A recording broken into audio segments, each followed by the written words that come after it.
Le mystère demeure entier après la disparition depuis mercredi soir d'une estivante de 23 ans, Sophie Arnoux, dans la région de Caboyven, auprès d'Ajaccio.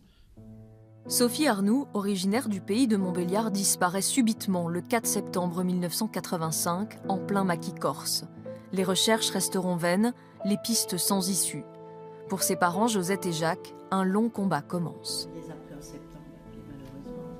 Au départ, d'abord, on ne sait pas. Donc, on pense qu'on va la retrouver. Ça, c'est sûr, si vous voulez. On a toujours l'espoir de la retrouver. Le plus dur a été après. Les jours passent, et puis on ne retrouve pas Sophie, et puis voilà, ça c'était après. Sophie n'est pas la seule à manquer à sa famille. Chaque année en France, 50 000 personnes disparaissent. Seules 10 000 d'entre elles sont inscrites sur le fichier des personnes recherchées. Pour les mineurs ou les majeurs placés sous protection, la justice ouvre systématiquement une enquête et diligente des recherches. Mais pour les majeurs, la disparition doit être jugée inquiétante, risque de suicide, d'accident. Dans les hypothèses criminelles, comme pour Sophie Arnoux ou plus récemment Narumi Kurosaki, la jeune étudiante japonaise à Besançon, la justice va plus loin. Lorsqu'on est effectivement dans les cas de figure de personnes jeunes ou même de majeurs qui, d'un moment à l'autre, disparaissent en laissant tout chez eux, enfin voilà, s'évaporent, j'allais dire.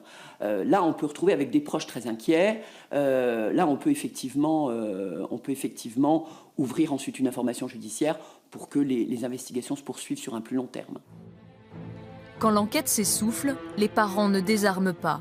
Pendant plusieurs années, Josette et Jacques sont retournés en Corse. Ils ont tout tenté, sollicité des médiums, des voyants, et comme beaucoup, ils ont engagé un détective privé.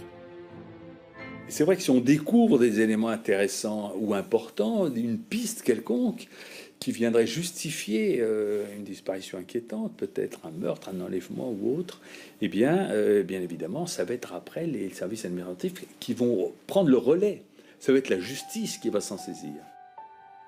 Toutes ces démarches ont un coût pour ces familles en souffrance. Pour les soutenir, les Arnoux lancent en 1989 l'association Disparition Espoir. Pendant 16 ans, ils vont se battre pour leurs enfants et ceux des autres. Une lutte parfois sans fin.